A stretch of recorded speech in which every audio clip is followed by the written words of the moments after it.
Court இது ஒத்துக்கலை. அவங்க என்ன சொல்கிறாங்க, நோ ரிட்டர்ன் பாலிசி அப்படி தானே, அதை நீங்கள் ஃபாலோ பண்ணியிருக்கணும். இவங்களுக்கு அதை கொடுத்துட்டு அஸ் அ ஸ்பெஷலிஸ்ட் கொடுத்ததுக்கு அப்புறம் அதிலே உங்களால் வித்ட்ரா பண்ண முடியாது. அதனால் அவங்களுக்கு காம்பன்சேஷனாக 5,000 rupees கொடுக்கணும். அது மட்டுமல்ல 7% இன்ட்ரெஸ்ட்டு ப்ளஸ் லீகல் சார்ஜஸ் நீங்கள் கொடுக்கணும். ஜட்ஜ்மெண்ட் கொடுத்துட்டாங்க. இப்போல்லாம் நம்ம கடைக்கெல்லாம் போனோம்னா சில ஆஃபர்லாம் நம்மளால் நம்பவே முடியாது. இவ்வளோ சீப்பாக கூட கிடைக்குமா ஒரு பொருள்ன்பாங்க. 1 வாங்கினா 1 ஃப்ரீ, 1 வாங்கினா 2 ஃப்ரீ.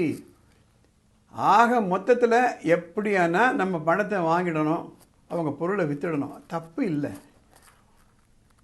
எங்கேயோ அவங்க ப்ரொக்யூர் பண்ணுறாங்க, செலவுகளை குறைச்சி சீப்பாக கொடுக்குறாங்க. ஆனால் அதில் ப்ராப்ளம் வந்தால் தான் நமக்கு பிரச்சனையே வருது. அகெயின் ஒரு இன்ட்ரெஸ்டிங் கன்சியூமர் கோர்ட் கேஸ். ஒரு ஜீன்ஸ் வாங்குறாங்க, அந்த கடைக்காரர் ஒரு 500 ரூபாய் அதிகமாக வாங்கிறாரு. அந்த கன்சியூமர் கோர்ட்டுக்கு போய் 5,000 ரூபாய் காம்பன்சேஷன், அதில் 7% இன்ட்ரெஸ்டோடு வாங்குறாங்க. Interesting case. இந்த பதிவுள்ள போகிறதுக்கு முன்னாடி இது போன்ற பதிவுகள் உங்களுக்கு பிடித்தமாக இருக்கிறது, பயனுள்ளதாக இருக்கிறது நினச்சிங்களா உடனே கமெண்ட் பாக்ஸில் போட்டு எஸ் யூஸ்ஃபுல் அப்படி போடுங்க. So that it reaches a wide cross section of people. Okay, இப்போ இந்த பதிவுக்குள்ளே போகலாம். டெல்லியில் ஒரு கஸ்டமர் போய் ஒரு ஜீன்ஸ் வாங்குகிறாங்க. அதில் 1 வாங்கினா 1 ஃப்ரீ என்ற ஸ்கீமு. அந்த கடைக்காரர் சொல்கிறாரு, ஏமா இந்த ஜீன்ஸுக்கு பதில் இதை விட ஒரு 500 ரூபாய் அதிகமாக இருக்கக்கூடிய 100 ஜீன்ஸ் இருக்குது, அந்த வெரைட்டி வாங்குங்க. அதில் உங்களுக்கு 1 வாங்கினா 1 ஃப்ரீ இருக்குது. இப்போ நீங்கள் சூஸ் பண்ணுறதுல அந்த 1 வாங்கினா 1 ஃப்ரீ இல்லைன்றாங்க.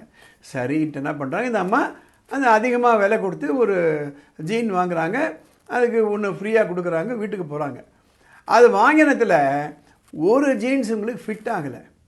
மறுநாளைக்கு அதே கடைக்கு வந்து இந்த பாருங்கள், இந்த ட்ரெஸ் எனக்கு ஃபிட் ஆகலை, மாற்றி கொடுங்க அப்படின்னு கேட்குறாங்க. அந்த கடைக்காரர் என்ன சொல்கிறாரு, அது நோ ரிட்டர்ன் பாலிசி தான், அதனால் கொடுக்க மாட்டோம். இருந்தாலும் இன்னொரு 500 ரூபாய் நீங்கள் கட்டினீங்களான்னா அதை நான் வந்து மாற்றி கொடுக்குறேன். இந்த அம்மா என்ன பண்ணுறாங்க, 500 ரூபாய் கட்டி அந்த பொருளை வாங்கிட்டு போயிட்டு நேராக கன்சியூமர் கோர்ட்டுக்கு போயிடுறாங்க. அங்கே போயிட்டு கோர்ட்டில் கேஸ் போடுறாங்க. அந்த கடைக்காரர் வராரு. அதில் அந்த கடைக்காரர் என்ன ஒரு டிஃபென்ஸ் எடுக்கிறாருன்னா, எங்கள் கடையில் நோ ரிட்டர்ன் பாலிசிங்க, ஒரு முறை விற்ற பொருட்களை எந்த காரணத்தை கொண்டும் திரும்பி வாங்க மாட்டோன்றது எங்கள் பாலிசி. இருந்தாலும் இவங்களுக்கு ஆஸ் எ ஸ்பெஷல் கேஸ் நாங்கள் கொடுத்தோம், அதனால் இதை ஒன்றும் பண்ண முடியாது. கோர்ட்டு இது ஒத்துக்கலை. அவங்க என்ன சொல்கிறாங்க, நோ ரிட்டர்ன் பாலிசி அப்படி தானே, அதை நீங்கள் ஃபாலோ பண்ணியிருக்கணும். இவங்களுக்கு அதை கொடுத்துட்டு ஆஸ் எ ஸ்பெஷலிஸ்ட் கொடுத்ததுக்கு அப்புறம் அதிலே உங்களால் வித்ட்ரா பண்ண முடியாது. அதனால் அவங்களுக்கு காம்பன்சேஷனாக 5,000 rupees கொடுக்கணும். அது மட்டுமல்ல 7% இன்ட்ரெஸ்ட்டு ப்ளஸ் லீகல் சார்ஜஸ் நீங்கள் கொடுக்கணும். ஜட்ஜ்மெண்ட் கொடுத்துட்டாங்க.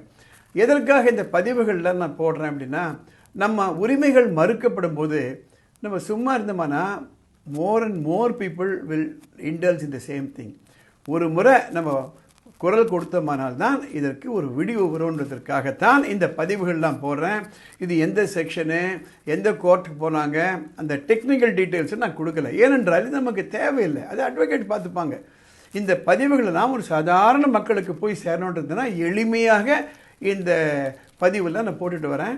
உங்களுக்கு சட்டம் பற்றியோ படிப்பு பற்றியோ குழப்பங்கள் இருந்தனா மேலே ஒரு வாட்ஸ்அப் நம்பர் போகுது, அந்த நம்பருக்கு ஒரு மெசேஜ் அனுப்புங்க. அதை படித்து பார்த்துட்டு வரக்கூடிய எபிசோடில் அதை நம்ம கவர் பண்ணிவிடுவோம். இந்த சேனல் சப்ஸ்கிரைப் பண்ணுங்கள். அடுத்த எபிசோடில் பார்க்கலாம்.